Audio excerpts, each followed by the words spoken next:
자, 여러분, 네 번째 시간입니다. 이 시간은 읍면동 지역사회보장협의체 위원님들을 위한 교육 시간입니다.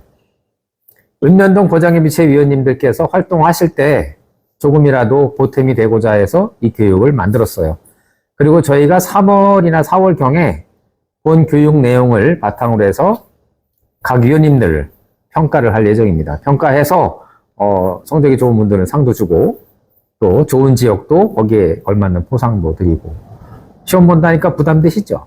시험 보는 걸 좋아하는 사람은 없어요. 그렇지만 또 이렇게 테스트를 해야 열심히 공부도 하고 또 동기가 부여되지 않습니까? 동기가 부여돼야 뭐든지 열심히 하는 법이니까요. 내가 활동할 때 또 읍면동 보장협의체가 뭐 하는 곳인지 정도는 알고 활동을 하시는 것이 더 큰 보람을 느끼실 수 있는 길이 될 겁니다. 자, 지역사회보장협의체가 처음 생긴 거는 제가 2005년이라는 말씀을 드렸는데요.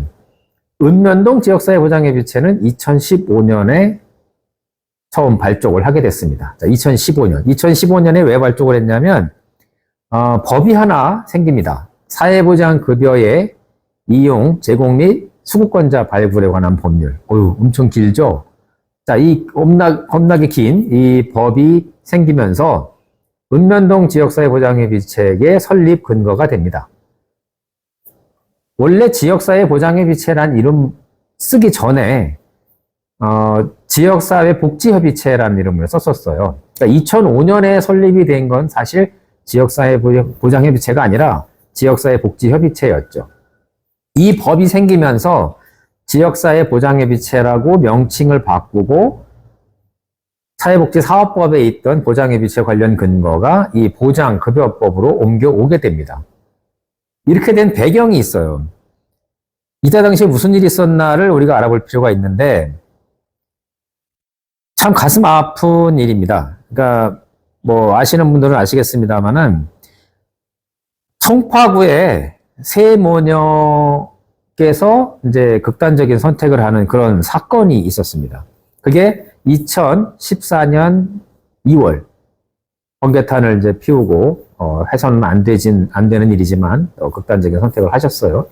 자, 이 세 모녀는 극단적인 선택을 하시기 몇 년 전에 기초 수급 대상자 신청도 하셨습니다.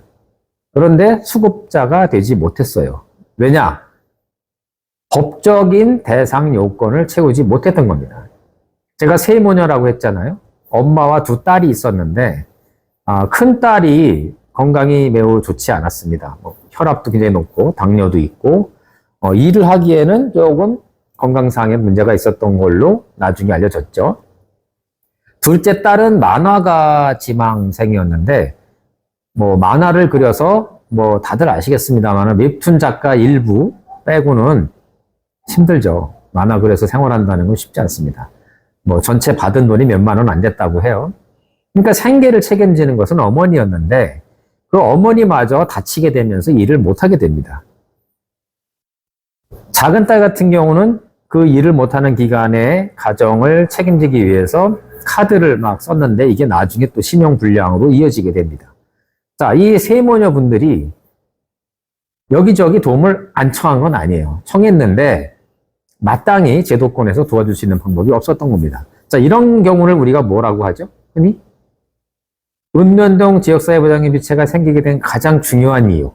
자, 이런 경우가 복지 사각지대입니다. 사각지대가 뭐예요? 잘 보이지 않는 구석, 눈에 띄지 않는 곳이잖아요.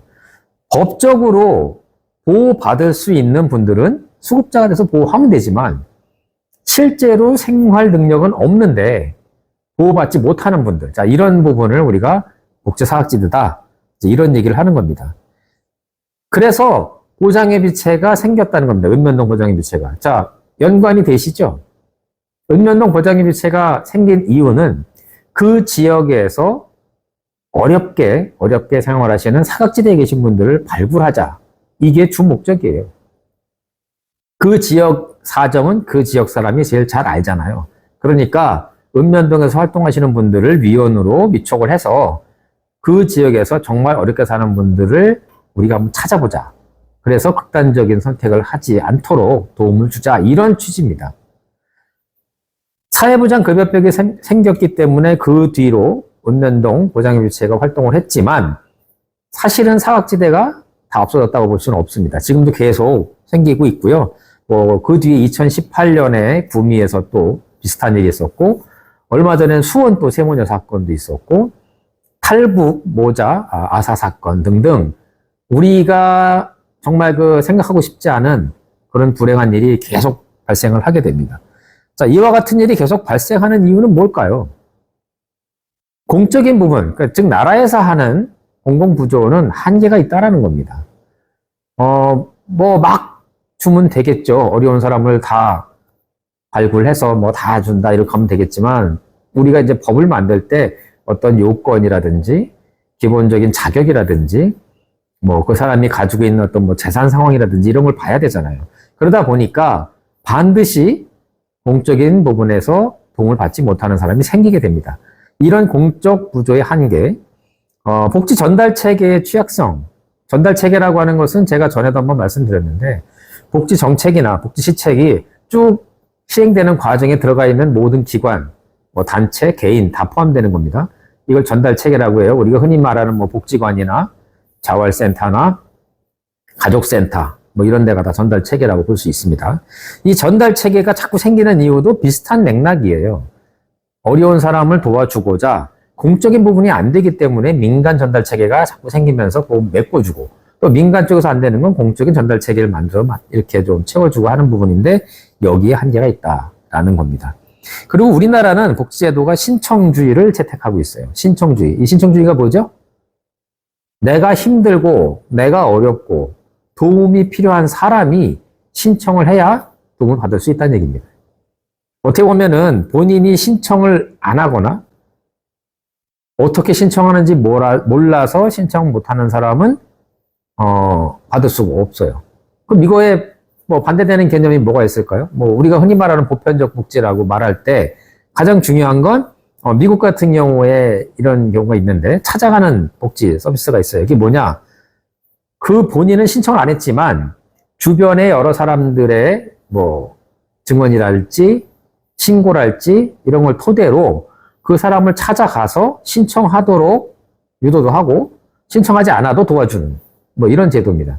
우리도 지금 찾아가는 보건복지 서비스를 시작하면서 이런 비슷한 기능들을 해가고는 있지만 아직까지 우리는 신청주의 원칙이에요.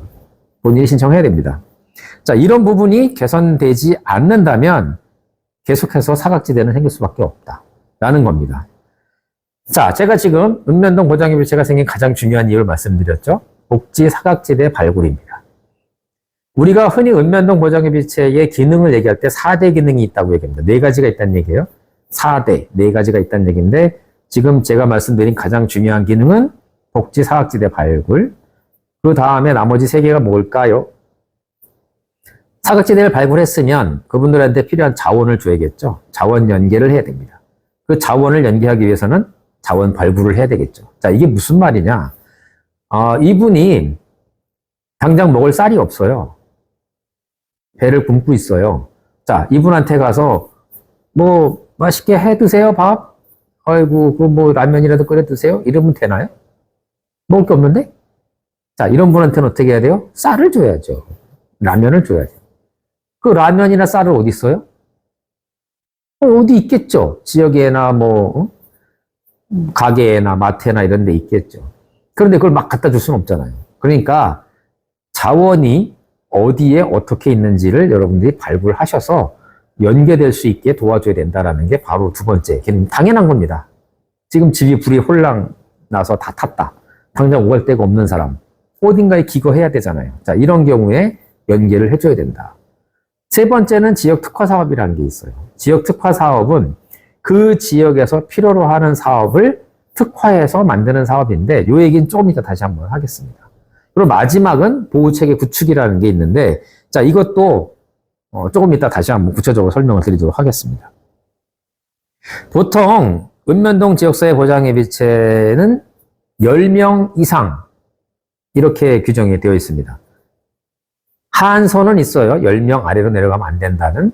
근데 상한선은 없어요. 10명 이상, 20명, 30명, 40명, 그럼 200명도 돼요? 이론적으로는 돼요. 근데 뭐 관리가 좀 어렵겠죠. 그렇게 되면 아마 읍면동사무소에 계신 분들이 힘들 것 같긴 해요. 근데 이론상 가능하다. 그 다음에 누구나 될 수 있나요? 이렇게 물어보는 경우가 많은데 읍면동 보장예비체위원이 반드시 그 지역에 주민등록이 되어 있는 분만 위촉이 되는 건 아닙니다. 그 지역에서 활동하시는 분이면 가능하다. 다시 말해서 사는 건 딴 데 살지만 거기서 일을 한다든지 본인이 하는 일 때문에 그 동네를 자주 간다든지 뭐 그런 거 있잖아요. 집은 의정부나 서울인데 거기에 자기 직장이 있으면 매일 올 거 아닙니까? 그 다음에 뭐 내가 택배 같은 거 일을 하는 사람이에요. 사는 건 딴 데 살지만 그 동네를 자꾸 돌면서 일을 한다. 자, 이런 분들이 위원이 될 수 있다는 거예요. 뭐 심지어는 아무 관계가 없지만 나는 이 동네를 위해서 봉사하고 싶다고 해도 돼요.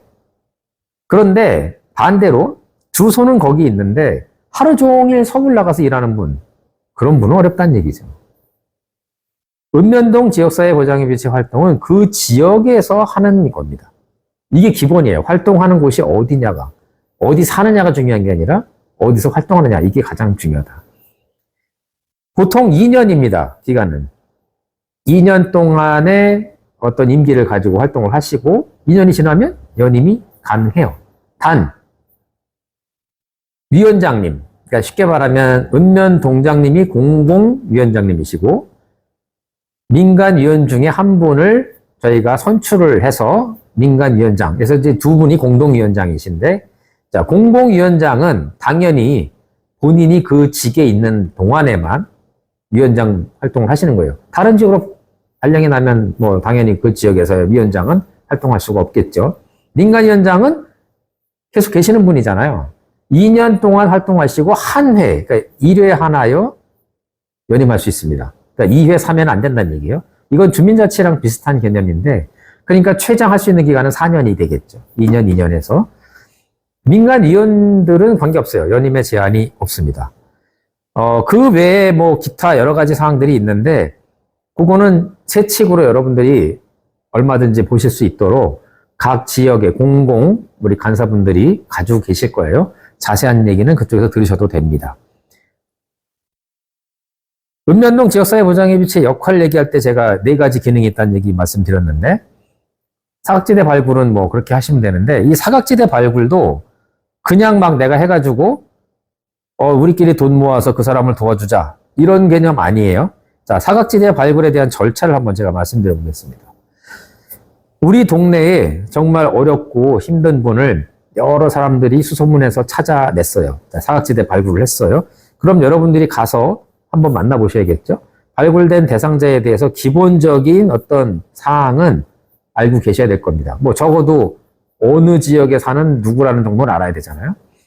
그걸 가지고 읍면동에 여러분들의 우리 직원들 있죠. 공무원분들, 사회복지 담당, 뭐 요즘엔 찾아가는 보건복지 서비스 팀 같은 데 가서 상의를 하는 겁니다.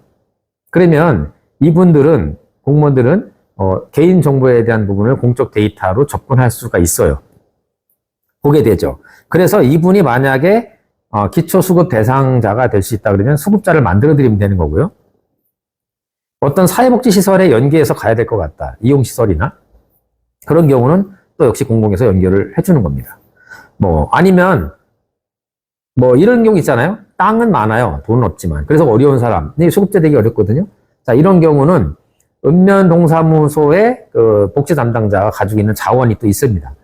뭐, 우리 창고 같은 데 가면 조금씩 있기도 하고, 또 본인이 아는 관내의 어떤 그 자원을 가지고 계신 분들을 연계해 주는 거죠. 자, 이게 기본 어떤 그 절차입니다.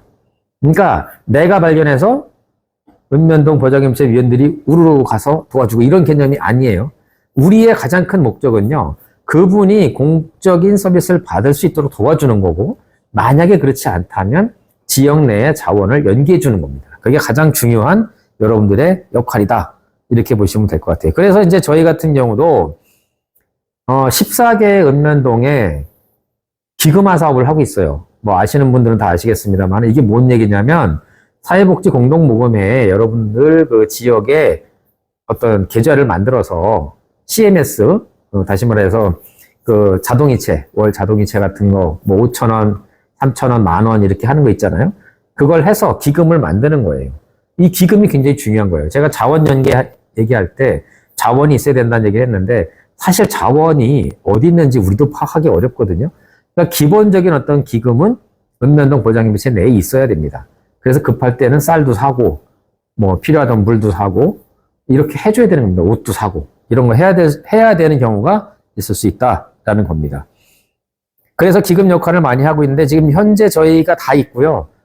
관인면은 올해 이제 만들 예정이에요. 나머지 지역은 다 돼 있습니다. 물론 이제 보장협의체만 쓰지 않는 지역도 있어요. 그건 이제 같은 지역 내에 다른 단체나 기관들하고 연계해서 아마 하셔야 될 것 같다라는 겁니다. 자, 지역 특화 사업에 대한 얘기 아까 하다 말았는데 지역 특화 사업을 하는 이유는요. 우리 지역에는 이게 정말 필요한 사업이에요. 그런데 다른 지역에는 필요하지 않을 수도 있어요. 그러니까 뭐 예를 들면 우리 지역은 유난히 고령층, 노인 인구가 많다. 그래서 노인 관련한 특화 사업을 좀 해야겠다. 뭐 동행 서비스를 해준다든지 반찬 봉사를 한다든지 이미용 서비스를 해준다든지 이런 걸 해야 될 것 같다. 자, 이걸 하기 위한 게 특화 사업인데 기본적인 절차는 이렇습니다. 특화 사업을 하기 위해서는 먼저 지역 주민의 욕구 조사를 해야 돼요. 그게 뭐냐? 지금 내가 머리로 생각해 보니까 우리 지역에 노인이 많으니까 노인 관련한 일을 해야 될 것 같아. 이렇게 하면 안 된다는 얘기예요. 일단 주민들의 의견을 들어봐야 됩니다. 어떻게 생각하세요? 순이네, 철수네 물어봐야죠. 그랬더니 다 그렇게 나와. 우리는 노인 인구가 많으니까 해야 될 것 같아요. 자, 지역의 주민의 욕구 조사를 먼저 하고 그 다음에 의제를 설정을 해야 돼요. 의제 설정은 뭐냐? 뭘 할 거냐 하는 거예요. 노인들하고 뭘 할 거냐? 임용, 반찬, 뭐 소풍, 뭐 할 거냐? 그 다음에가 중요한데요. 요거는 절차의 문제인데 원래는 특화 사업을 하시게 되면 시협의체, 포천시 지역사회보장협의체 대표협의체의 심의를 받도록 돼 있어요. 이게 기본적인 절차입니다. 그래서 대상자 선정을 한 다음에 지원하고 나중에 잘 됐나 환류를 해본다. 뭐 이런 얘기입니다. 근데 이렇게 얘기하면은 그런 질문 하시는 분들이 있더라고요. 시 지역사회보장협의체 대표협의체의 심의를 받으면 시에서 뭐 예산 지원이라도 좀 하나요? 라고 물어보는 분들이 있어요. 근데 그렇지는 않습니다. 물론 할 수도 있겠지만 현재 우리 포천시 지역사회보장협의체의 어떤 업무의 어떤 특징, 기능상 시협의체에서 특화 사업에 대한 예산 지원을 하고 있지는 않습니다. 네, 앞으로는 모르겠어요. 그렇게 될 수도 있는 거고 기본적인 차의 어떤 흐름은 이렇게 된다는 겁니다. 어떻게 보면 당연한 거예요. 자, 시보장협의체 대표협의체는 누가 있죠? 우리 지역에 복지 관련한 기관이나 단체의 단체장, 기관장들이 위원으로 있습니다. 대표협의체의 민간공동위원장은 그 어떤 대표자 중에 한 분을 선출을 하지만 공공위원장은 포천시장님이에요. 시장님과 민간위원장이 시협의체의 그 어떤 대표협의체를 같이 운영을 하고 있다. 이렇게 보시면 됩니다. 그러니까 당연히 읍면동 활동에 대해서 시 대표협의체가 알아야죠. 그래서 심의를 하는 게 원칙이다라는 겁니다. 아직까지 우리는 뭐 심의라기보다 제가 이제 사무국장으로 있잖아요. 특화 사업에 대한 부분을 제가 이제 대표협의체에서 보고를 합니다. 브리핑을. 그럼 뭐 대개 위원님들이 이게 이제 조금 전에 말씀드린 거랑 비슷한 거예요. 예산 지원을 한다든지 뭐 팍팍 이렇게 막 밀어주면은 뭐 미주알 고주알 뭐 말이 많겠죠. 이거 해라 저거 해라. 근데 없잖아요. 그러니까 미안하잖아요. 읍면동에서 고생하고 활동하시는데 시협의체에서 뭐 해주는 건 없으면서 뭐 말만 한다? 이러면 안 되니까 사실 특별한 얘기는 없어요. 그렇지만 지원해드릴 수 있는 부분에 대해서는 앞으로 우리가 지원 체계도 좀 만들어야 되지 않나 싶은 생각이 들어요. 읍면동 지역사회보장협의체가 활성화되려면 시보장협의체와 연계를 잘 해야 됩니다. 이거 가장 기본이거든요. 자, 앞으로는 그런 부분을 좀 더 신경을 써야 되지 않나라는 생각을 하고 있어요. 저도. 그 다음에 이제 보호체계 구축이라는 말씀을 드렸는데, 자, 보호체계 구축은요, 제가 한 가지 예를 들면, 포천동의 경우에, 포천동은 뭐 농촌 이런 건 거의 없고요. 다 도심 지역이잖아요. 특히 포천동은 좀 오래됐습니다. 구도심이죠. 그러다 보니까 그 예전 보건소 자리 혹시 아시나요? 지금 그 자동차 등록하는 곳, 그곳에 이렇게 언덕이 있고 그 위에 올라가면 이제 체육공원이 있잖아요. 그런 곳에 밤에 가로등이 없어서 좀 어둡다.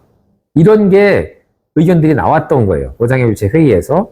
그래서 거기다 가로등을 달거나 아니면 뭐 요즘에 CCTV 그 관제센터가 많이 하고 있으니까 그런 걸 한다든지 이런 얘기가 나왔는데, 자, 이거를 읍면동 보장협의 체계의 힘만으로 할 수 있을까요? 어렵죠. 우리가 예산이 많은 것도 아니고, 가가지고 그냥 뭐 우리가 알아서 달고 하겠다 이렇게 하기 어렵잖아요. 그러니까 보호체계 구축하기 위해서는 반드시 지역 내에 다른 단체나 기관 협력을 해야 되는 거예요. 주민자치위원회나 이통장 이런 분들하고 협력을 해서 우리 지역엔 이게 필요할 것 같다. 이런 걸 우리가 보호체계 구축이라고 하는 거예요. 같이 하시는 거예요. 물론 혼자 할 수도 있죠. 혼자 하는 경우도 있어요. 그런데 거의 대부분은 아마 같이 진행을 해야 될 겁니다. 그래서 제가 포천동에도 그렇게 말씀을 드렸어요. 주민자치위원장님이랑 주민자치위원들하고 읍면동 지역사회보장협의체위원들이 먼저 협력적인 어떤 회의를 한번 해보셔라. 뭐 이런 얘기를 드린 적이 있어요. 자, 보호체계는 우리 지역에 필요로 하는 그 어떤 뭐라 그럴까요? 체계를 구축하는 겁니다. 그래서 많은 주민들이 참여하고, 지금 제가 단체하고 기관만 얘기했지만 일반 그 우리 지역 주민들도 참여할 수 있어요. 어두운 밤길에 이제 좀 뭐 여성분이라든지 이렇게 좀 취약한 분들이 다니기가 어려우니까 우리가 다 같이 그러면 어떤 방문 활동을 하자. 뭐 이럴 수도 있는 겁니다. 자, 보호 체계는 이제 그렇게 구축해 간다라고 보시면 돼요.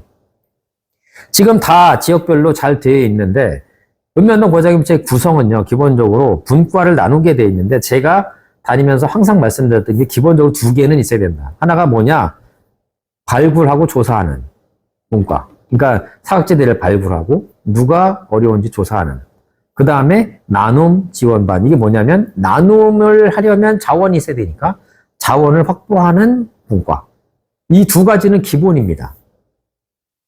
읍면동 보장협의체 활동에 있어서 가장 기본적인 전제는 복지사각지대를 발굴해서 그분들이 극단적인 어떤 선택을 하지 않도록 도와주는 거기 때문에 반드시 이 두 분과는 있어야 된다. 그러니까 사회 안정망 역할을 여러분들이 해주셔야 된다라는 겁니다.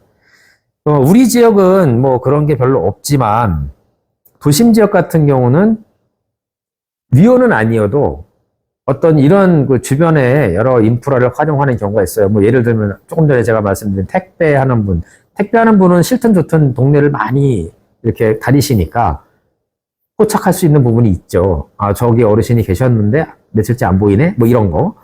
그 다음에 뭐 편의점 주인. 편의점 같은 경우에 굉장히 중요합니다.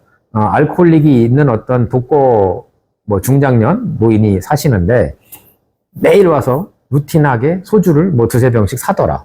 근데 안 와. 한 일주일째. 이상하잖아요.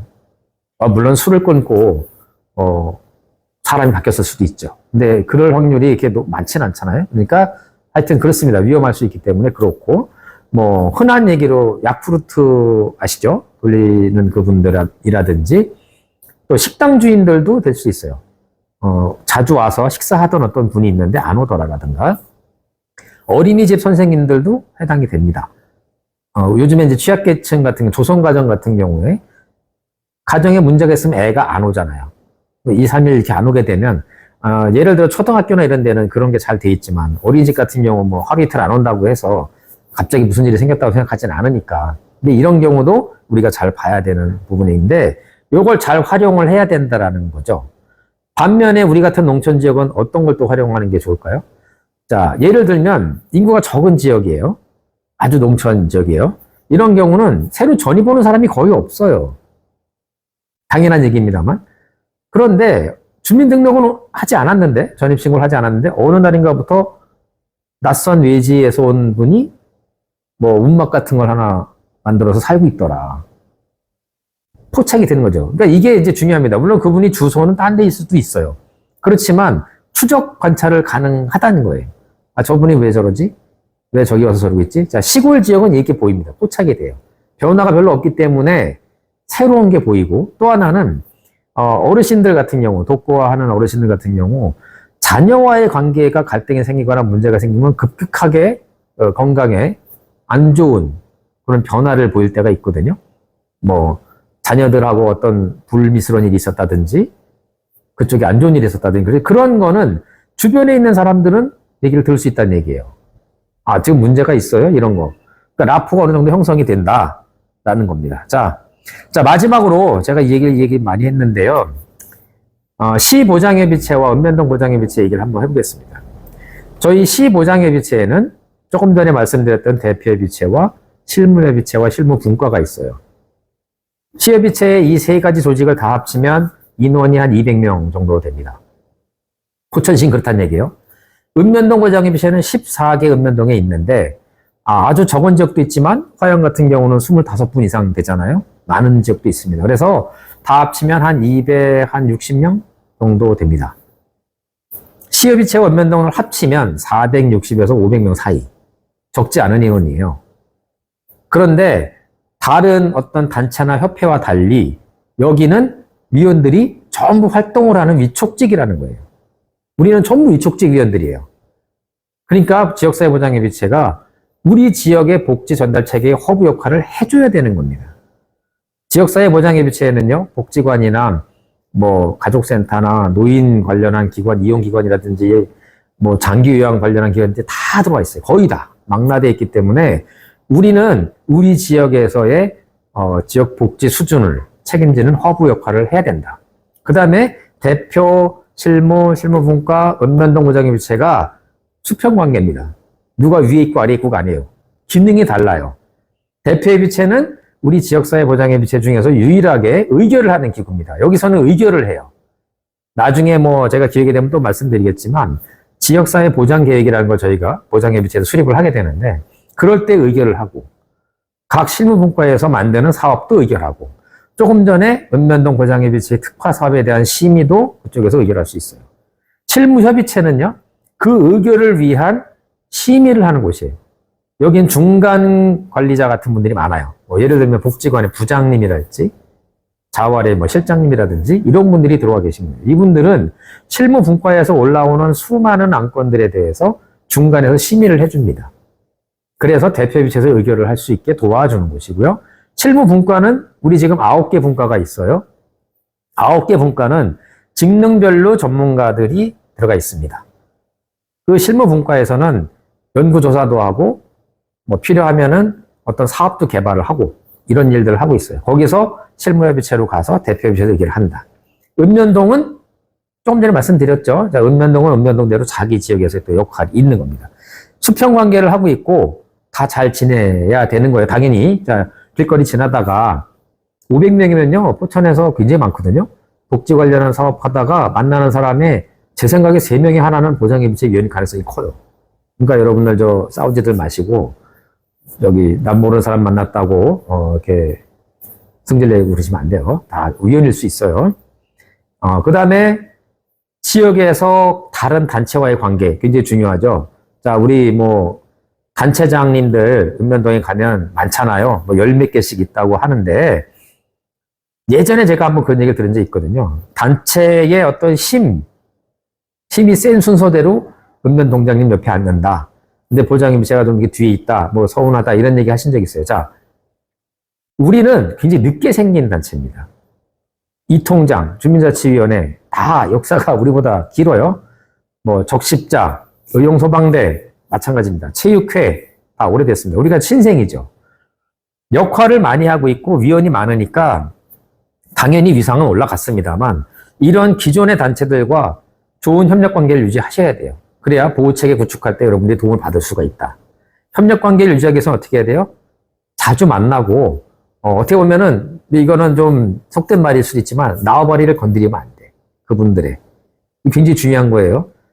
새마을 분야에서 하고 있는 활동을 읍면동 보장협의체가 같이 하겠다고 하는 건 괜찮지만 우리가 똑같은 걸 해서 우리 나름의 사업을 하겠다 이러면 당연히 분쟁이 생기겠죠. 자, 이런 것은 여러분들이 현명하게 그런 관련 단체나 기관들하고 좋은 관계를 유지할 수 있도록 노력을 하셔야 됩니다. 자, 제가 두서없이 오늘 좀 말을 많이 한 것 같은데 평가를 하려고 하다 보니까 지금 이렇게 재미없는 걸 한 것도 없잖아. 있긴 있어요. 근데 보장협의체 활동을 하는 가장 기본적인 이유는요, 봉사입니다. 우리가 이거 한다고 돈 생기거나 명예가 올라가거나 뭐 한 자리 어깨에 힘들어가는 아니거든요. 우리 지역에서 필요로 하는 어려운 이웃들에게 조금이라도 보탬을 주기 위해서 하는 거예요. 보람이죠. 보람을 느끼고 내가 우리 지역에 조금이라도 보탬이 된다라는 자부심을 갖기 위해서 저희가 활동을 하는 거죠. 그렇지만 또한 전문가적인 부분도 필요합니다.